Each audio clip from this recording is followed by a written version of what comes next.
Welcome to my channel Voice of Sadiq. جو مایوس کن حالات ہیں جن سے ہم دو چار ہیں، ان میں ہمارا حال یہ ہے کہ سمجھنے دے مجھے اے نا امیدی کیا قیامت ہے کہ دامان خیال یاد چھوٹا جائے ہے مجھ سے، امید کا دامن ہاتھ سے چھوٹ جاتا ہے۔ کیسے حالات سیدھے ہو جائیں گے، کیسے خلافت آ جائے گی؟ جیسے قرآن مجید میں تو تذکرہ ہے جب پہلی مرتبہ یروشلم کو برباد کیا ہے نبوکدنضر نے، حضرت عزیر جب آئے ہیں وہاں دیکھا شہر کو کوئی متنفس نہیں، کوئی دوست سلامت نہیں، ان کی زبان سے الفاظ نکل گئے انا یحیی ھذہ اللہ بعد موتہا، یہ بستی جو ایسے ویران ہو گئی اللہ اسے کیسے دوبارہ زندہ کرے گا؟ سورہ بقرہ میں واقعہ مذکور ہے، میں صرف حوالہ دے رہا، آپ وہی حال ہمیں نظر آ رہا، دنیا میں خلافت کیسے آ جائے گی؟ یہاں تو ڈنکا بج رہا ہے امریکہ کا،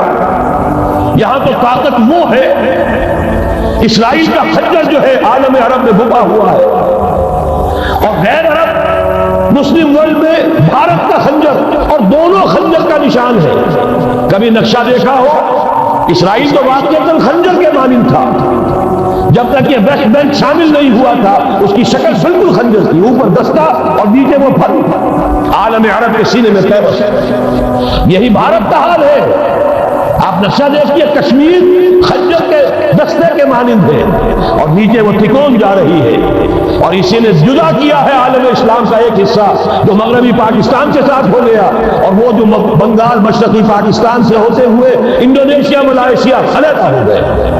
اس پورے کو ذہن میں رکھیے تو یہاں بھی وہ خنجر اسی طرح پیوست ہے۔ حالات اتنے مایوس تھے، ہماری کوئی حیثیت نہیں، ہمارے حکمرانوں کے دنیا میں مذاق کرتے ہیں، ہمارے وسائل ان کے زیر تسلط ہیں، ان کے قبضے میں ہے، ہماری پالیسیاں وہ بناتے ہیں، ہمارے لیے بجٹ انسٹرکشن وہاں سے آتی ہے، ٹیکسیشن پالیسیز ان کے احکام کے مطابق بنتی ہے، پھر کہاں سے ہو جائے گا؟ انا یحیی ھذہ اللہ بعد موتہا، کیسے پیدا کرے گا؟ میں اس کے لیے آپ کو یہ حدیث سے سنانا چاہتا ہوں تاکہ وہ یقین پیدا ہو۔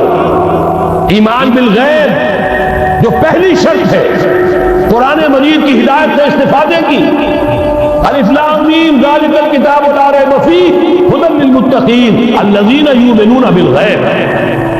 نبی نے خبر دی صلی اللہ علیہ وسلم، اور آپ نے اپنی تاریخ، اپنی امت کی کل تاریخ کے 5 ادوار گنا دیے۔ حضرت نعمان بن بشیر کی حدیث مسند احمد بن حنبل، تکون النبوۃ فیکم ما شاء اللہ ان تکون، مسلمانوں تمہارے مابین نبوت قائم رہے گی، موجود رہے گی، یعنی میں بنفس نفیس تمہارے مابین رہوں گا جب تک اللہ چاہے گا۔ ثم یرفع اللہ اذا شاء یرفعھا، پھر جب اللہ چاہے گا نبوت کو اٹھا لے گا، یعنی میرا انتقال ہو جائے گا۔ دوسرے دور کی خبر تھی، ثم تکون خلافت علی منہاج النبوۃ، پھر ایک دور آئے گا خلافت کا این نبوت کے نقش قدم پر، کوئی فرق نہیں ہوگا، وہی نظام جو میں نے قائم کیا ہے جو کا تو قائم رہے گا، میرے نقش قدم پر وہ خلافت ہوگی۔ فرمایا وہ بھی رہے گا جب تک اللہ چاہے گا، پھر وہ بھی ختم ہو جائے گا۔ پھر فرمایا تیسرا دور آئے گا، ثم تکون ملک عاضن، ظالم ملوکیت، بادشاہ، محل بنیں گے، ٹھاٹ جمیں گے، ظلم کا سکہ روا ہوگا، ناجائز قتل ہوں گے، حجاج ابن یوسف کے ہاتھوں سینکڑوں تابعی محمد ابن قاسم بلا کر شہید کر دیے گئے، ورنہ اسی وقت پورا یہ جزیرہ نمائے ہند جو ہے، انڈین پیننسولا، اس وقت پورا کا پورا مسلمان ہو جاتا۔ لیکن ملوکیت کو کبھی یہ برداشت نہیں ہوتا کہ کوئی شخص پبلک کے اندر مقبول ہونا شروع ہو جائے، پاپولر ہونا شروع ہو جائے، ان کے اقتدار کے لیے خطرہ ہو جاتا ہے۔ اسی دور ملوکیت میں واقعہ کربلا ہوا، حسین ابن علی رضی اللہ تعالی عنہما شہید ہوئے، اسی ظالمانہ حکومت کے دور میں واقعہ ہررا ہوا، مدینے کی بے حرمتی ہوئی 3 دن تک، اسی کے دور میں حضرت حضرت عبداللہ ابن زبیر رضی اللہ تعالیٰ عنہما شہید ہوئے. میں اب کیا کیا گنواؤں. حضور نے جب فرمایا ثم تکون ملکا عاضا، کاٹ کھانے والی ملوکیت، یہ اسی کی شرح ہے. فرمایا یہ دور بھی رہے گا جب تک اللہ چاہے گا، پھر جب اللہ چاہے گا اسے بھی اٹھا لے گا. پھر چوتھا دور آئے گا ثم تکون ملکا جبریا، پھر بادشاہی ہوگی غلامی کے ساتھ. میں نہیں کہہ سکتا اس وقت صحابہ نے اس کا مطلب کیا سمجھا ہوگا، اب چونکہ یہ دور ہمارے سامنے سے گزر چکا ہے، بلکہ ایک اعتبار سے ہم اسی دور میں سانس لے رہے ہیں. لہذا بات سمجھ میں آ رہی ہے کہ وہ ملوکیت چاہے ظالم تھی، بادشاہ مسلمان تو تھے، کلمہ گو تو تھے، ان میں بہت اچھے اچھے بھی ہوئے ہیں. تاریخ انسانی میں مسلمانوں کے جیسے عمدہ مثالیں ہیں عمدہ بادشاہوں کی، شاید تاریخ کے اندر کوئی اور مثالیں پیش نہ کی جا سکتی. لیکن یہ کہ اس کے بعد جو دور آیا، کہیں ہم تاج برطانیہ کے غلام بن گئے، ملکہ برطانیہ، شاہ برطانیہ، ہز میجسٹیز گورنمنٹ، ہر میجسٹیز گورنمنٹ، کہیں فرانس کے، کہیں اٹلی کے، کہیں ہالینڈ کے، کہیں اور کسی کے، فرانس کے. اس طرح سے پورا عالم اسلام جو ہے کولونیل دور کے اندر غلامی کے دور میں چلا گیا. یہ چوتھا دور تھا. لیکن یہاں تھوڑا سا توقف کر لیجئے. یہ چوتھا دور ایک درجے میں ختم ہو گیا ہے. کہتے ہیں دنیا والے کولونیل دور ختم ہو گیا، حقیقت میں ختم نہیں ہوا. براہ راست حکمرانی ختم ہوئی ہے، انڈائریکٹ رول جاری ہے. ریموٹ کنٹرول کے ذریعے سے وہی حکومت کر رہے ہیں، بٹن وہیں سے دبتے ہیں.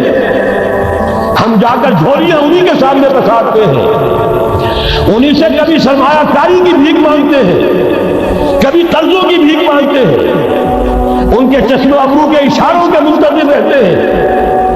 ہماری جنگ اور صلح ان کے تابع ہے، ہمارے تمام وسائل ان کے تسلط میں ہیں. وہ دور ابھی ختم نہیں ہوا. فرق صرف یہ ہے پہلے براہ راست حاکم تھے، آج بالواسطہ حاکم. لیکن حضور نے فرمایا صلی اللہ علیہ وسلم یہ دور بھی ختم ہو کر رہے. یوں سمجھیے جیسے کراچی میں لانڈی کورنگی میں کئی نمبر آتے ہیں بسوں میں، Karachi Landhi number 1، Landhi number 2، Landhi number 3، پھر کہیں 3.5 بھی ہوتا ہے. آج ہم بیچ میں کھڑے ہیں اس چوتھے دور کے کہ حضور کے قول کے مطابق ملکن جبرین، یا دور ابھی جاری ہے، نصف ختم ہو گیا ہے، نصف ابھی باقی. لیکن ایک بات تو بڑی تلخ ہے، ابھی بقیہ نصف میں بڑی قیامتیں گزرنے والی ہیں. اسی بقیہ نصف میں وہ معرکہ پیش آنے والا ہے، اسی میں وہ ملاحم ہوں گے، اسی میں وہ المرحمۃ العظمیٰ ہوگی، اسی میں دجال اکبر کا ظہور ہوگا. اس میں ہمارے اوپر تکالیف و مصائب ابھی اور اس کے سائے گہرے ہوں گے، اور کچھ روز سزاؤں سے لہو برسے گا، اور غمناک یہ تاریک اندھیرے ہوں گے. لیکن اس کے بعد فرمان نبوت پوری شان کے ساتھ ظاہر ہوگا. ثم تکون خلافۃ علی منہاج النبوہ، پھر دور آئے گا خلافت علی منہاج النبوہ کا.